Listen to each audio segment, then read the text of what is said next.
Yeah, it's been a while, hasn't it? But you've caught me at a good time. I just got back from searching the post-apocalyptic wasteland, though most people just call it 2021. Yeah, we never really recovered from the T-virus outbreak last year, which reminds me, did I ever finish talking about the Resident Evil games? Regardless of fulfilling past obligations, I've been scavenging the wastes looking for a new game to talk about on my YouTube channel, which has now got over 300 billion subscribers, so it's safe to say I'm pretty popular. Yeah, I should probably be looking for food to eat, which would probably explain why I'm starving to death. But look what I found instead. Fallout 3! What game could be more suitable for the current situation? Also, look at this poster I found. It says, Ichinda. Or... The Fallout series is one that went from being a relatively quaint little series being created by Black Isle in 1997 with the game Fallout, a post-nuclear role-playing game, which spawned a small cult following in its wake. The game would receive a sequel in 1998 entitled Fallout 2, which many fans would cite as a major improvement over the first game, as it refined its rough edges and more closely represented the Fallout series as we know it today. The original two mainline Fallout games were both open-world, turn-based role-playing games with an asymmetric viewpoint, and they're definitely not for me. Yeah, the original games are seriously running the risk of being lost to the sands of time. Most people in this day and age are more used to RPGs like The Witcher 3 and Cyberpunk 2077, and not games where it takes 20 minutes to kill a rat. Yes, really. If the gameplay for the original Fallout games could be summed up with just one sound, it would be this.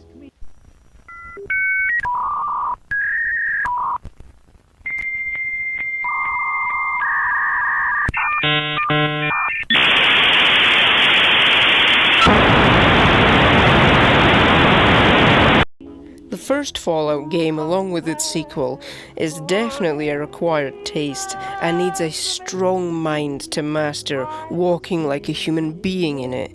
The success of these titles led to the creation of two spin-off games by the year of 2004, as well as a multitude of cancelled games.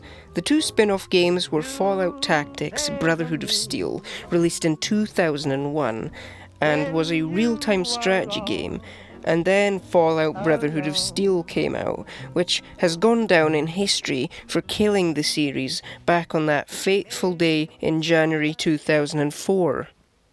After the disaster of Brotherhood of Steel, the Fallout series essentially died, with fans of the game losing all hope in seeing a new installment in the series.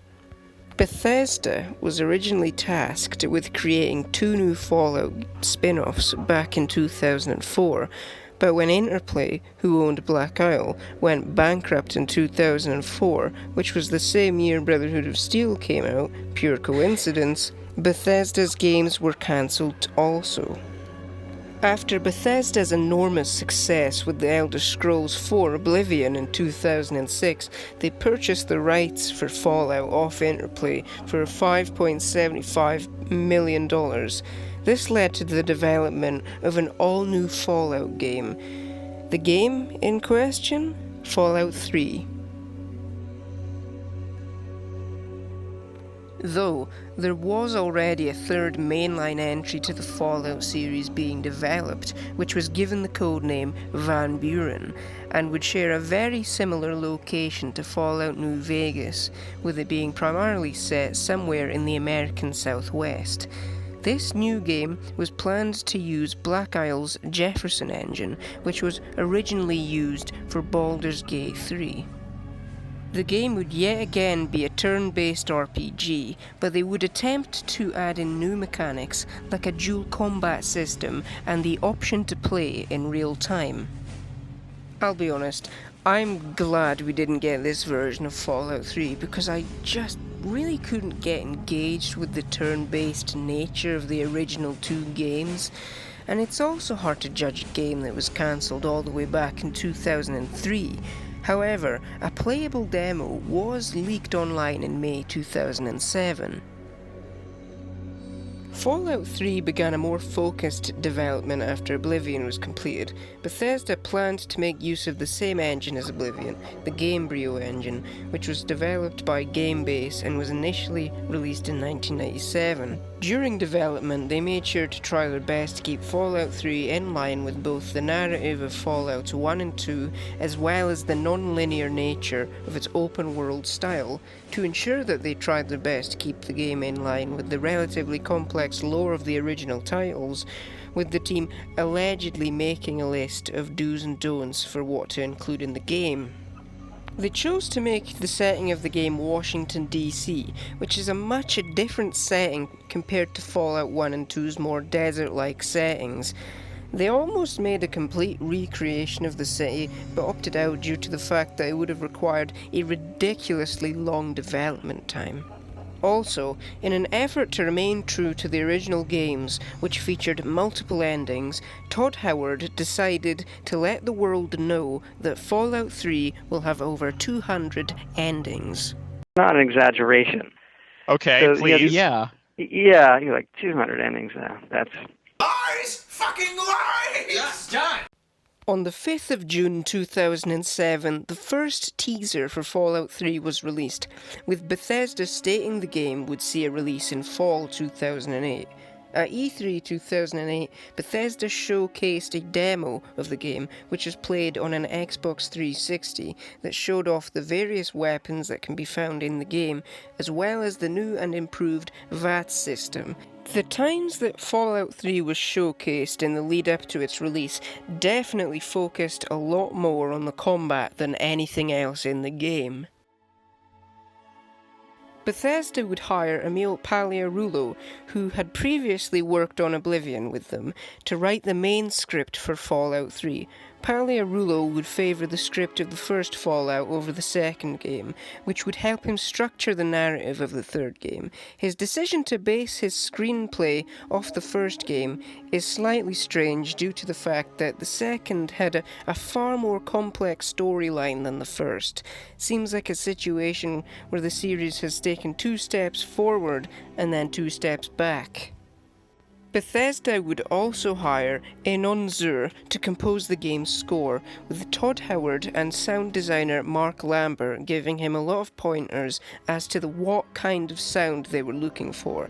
They also got a few big-name stars to join the cast of voice actors for the game, ranging from Liam Neeson and Malcolm McDowell. Ron Perlman also returned to reprise his role as the series narrator.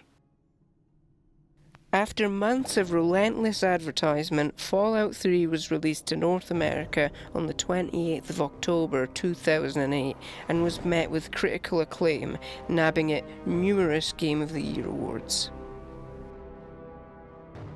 Finally, we can start talking about the game. Fallout 3's biggest selling point was that it featured an in-depth story, which I believe is immeasurably important in an open-world RPG where I'm going to spend upwards of 50 plus hours in. Does Fallout 3 live up to my expectations? Let's find out. The main story in Fallout 3 is borderline terrible. Yes, there are moments that can be found whilst playing the game that represent the whole freedom of player choice stake, but it rarely offers a choice that will dramatically alter the events of the main quest. The only time where you can choose to make a big choice that creates major changes in the game's world is at the very end, where you're given the choice to poison the water supply to the game's main setting of the capital wasteland. Considering the fact that choice was something that was marketed very heavily, the outcome is disappointing.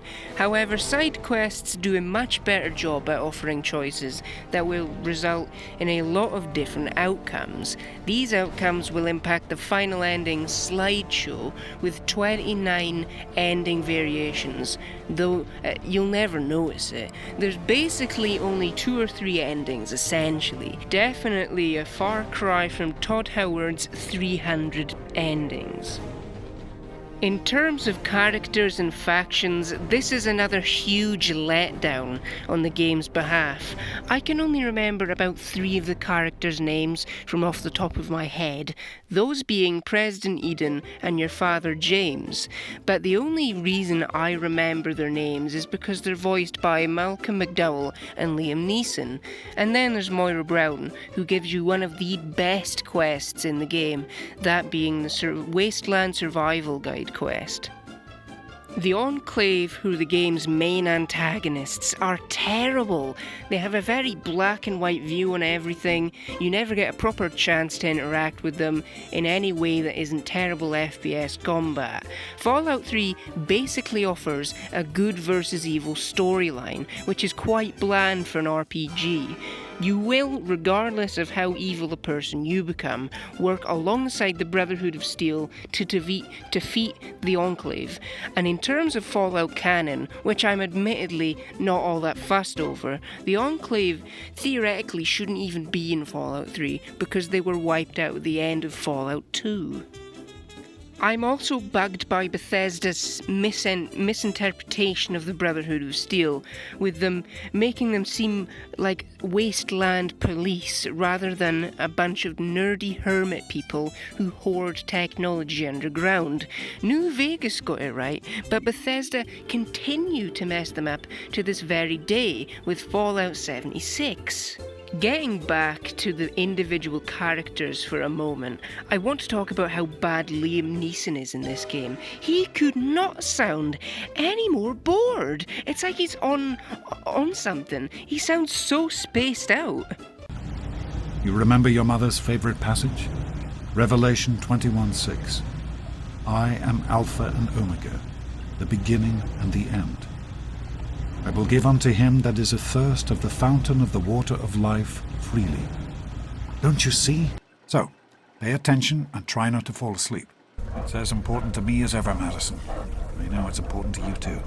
You are to assist Enclave scientists in assuming control of the administration and operation of this facility at once. Colonel, is it Colonel? I'm sorry, but the facility is not operational. That was so terrible, I think you gave me cancer! This creates a real disconnect between you and him because he plays the role of your father and is the driving force of the plot. The first half of the main quest is hunting him down after he abandons you at the vault you live in. And when you find him, he's killed off not too long afterwards. Luckily, he doesn't have too much dialogue, probably because they could only have him do the voiceover for one afternoon. I don't know if that's actually the case or anything, but the fact it feels like that isn't good. And one very funny thing is, someone brought up Fallout 3 to Liam Neeson and he didn't even know what they were talking about. Malcolm McDowell is good at least. He sounds as though he's putting a modicum of effort in it, though I find the easiness of convincing him to blow himself up a bit hilarious, in a sad sort of way. I think that the lack of interesting and memorable characters ties into the main thing wrong with the game. It lacks in personality. The main quest is boring and barely takes you across the map, meaning you don't really get to explore it like you do in some other games. It also feels very short, like it's finished before it's even started. The base game without DLC just feels too short and small, as though it's missing something. And the DLC isn't that good either. Dialogue is often bland and contradictory, with many characters going from complimenting you to telling you to f*** off out of their sight. The lack of any interesting facial animation for characters also adds to their lifelessness. Overall, Fallout 3's main quest story is bland and original and lacks any kind of personality.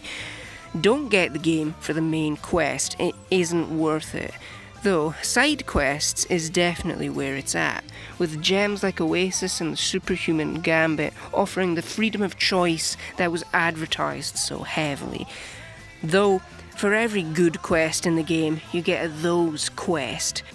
which sees the player taking on obnoxious ants that breathe fire, where we have to suffer through the gameplay of Fallout 3. And that's what we're about to talk about next. Another thing you shouldn't play Fallout 3 for is its lackluster gameplay and mechanics. The Pip-Boy is how you view things like your map, inventory and status, and that works well enough. I did find that some objective markers were a little hard to follow occasionally, and some quests wouldn't even bother with them. I don't mind not having them, but it becomes frustrating when you'll get given a clear objective marker 1 second, and the next you'll be given nothing at all. This results in it being easy to get lost whilst exploring places like the metro systems, as everything looks the same. It's like Bethesda were huge fans of the library level from Halo, so they felt the need to scatter them all around the map, making them necessary to progress to other areas in the game. There is also a lot of unmarked quests, but I never actually bothered with them. I mainly did this because I wasn't really given any incentive to even complete them, and I found a lot of them to be more cryptic than I can really be bothered with. Graphically, the game is horrendous, with everything looking as though it's made out of cheap plastic. I also found the colour scheme to be really ugly and unappealing, with a heavy emphasis on brown and the worst shade of green ever conceived. The map and level design is also quite poor, with many areas looking exactly the same, especially office buildings and vaults. There can be occasional moments where the environmental storytelling can be good, like in Vault 87, but more often than not, it's nothing special. I also found that the world map was claustrophobic due to the fact that it's really difficult to see landmarks in the distance, and the few times you get high up enough to look at the vista, all you can see is either vacant hills or generic city streets that look the same as each other. Gameplay is just bloody terrible, with shooting feeling almost impractical, with the inability to properly aim down the sights of your guns hindering your combat abilities. This means you are forced to rely on the VATS system, which pauses the action and allows you to target each individual limb on your opponents. This is just cheating, but aiming without VATS feels so impossible that you are just forced into using it. I also feel like the companion system wasn't very good, with giving them commands being more tough than in later titles. The leveling up system also needed some refinement after the game, as I feel as though you level up way too quickly, becoming nigh unstoppable within a matter of hours. The original level cap, before the first DLC was released, was 20, which was later up to 30 after the release of the DLC, Broken Steel. Neither of these feels like enough. This is because it's actually impossible to max out your stats due to the limited levels, meaning you'll have to do it in another playthrough. But getting things that aren't speech to 100 won't dramatically alter anything other than your thin enjoyment of the game. I also found performance to be an issue, as when I first played the game it was the original PC release for Windows Live, which was just the worst experience ever, as the game would crash at least 5 times every hour. And one of the best crashes was when I was in the middle of shooting a minigun and my gamepad controller would not stop vibrating.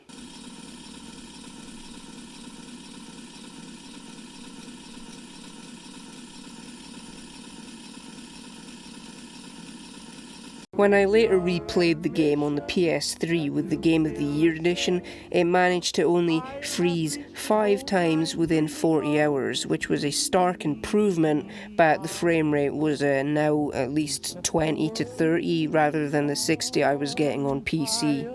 If you do want to get the game on PC, I would recommend getting the Good Old Games version, as I think that's meant to be the best possible version of the game to get, as it doesn't crash as much as the standard physical release at least, and it actually works compared to the 100% broken Steam release. One thing I liked was the music and ambient tracks by Einon Zur, the game's composer. His music fits right into the Fallout series. It makes some of the darker areas feel effectively spooky and sinister, and some of the music sounds quite similar to that found in the Metroid Prime games, which is a pretty big bonus if you ask me. There was also a lot of good songs that can be found on the radio stations that your Pip-Boy can pick up. Typically songs from the 1950s, which is something that heavily inspired the overall aesthetic of the Fallout games. Overall, Fallout 3 is a game that has not aged gracefully. Its mechanics have been done better in other Fallout games. Its freedom of player choice isn't as revolutionary as it originally promised. Its combat is flat out terrible, the graphics and colour scheme are very unappealing, and it's just not very good. I understand why it received so much praise when it came out back in 2008, because there wasn't anything quite like it at the time, at least on consoles like the Xbox 360 and PlayStation 3. I do think there were games that did the whole RPG thing better than Fallout 3 on other consoles, with games like Knights of the Old Republic and Mass Effect. It's hard to deny Fallout 3's importance in revitalising the Fallout series, but that doesn't mean we can ignore its glaring faults. And the biggest fault for me is the lack of drive to actually do anything, to explore. So many side quests feel as though they're hidden away in far distant corners of the map, places the player might never go to. It's just not good enough. The main quest fails to guide you around the map. You don't actually really come across any quests all that often while doing the main quest. And the combat is just so bad, and it just, honestly, it just feels boring. It's not fun to play. Well, now that I'm finished with Fallout 3, I'll need to find something else to play. So, in the meantime, I bid thee farewell. Try not to get eaten. I hear that happens a lot nowadays. See you later. Let's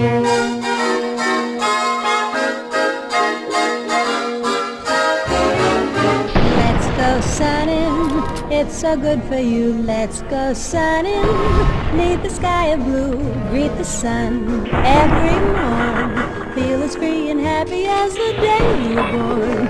Let's go native, sun your cares away. Be creative, learn to live and play. Pretty flowers need the sun. This applies to everyone. Life's worth living when nature's giving happiness to everyone. So let's go sunning.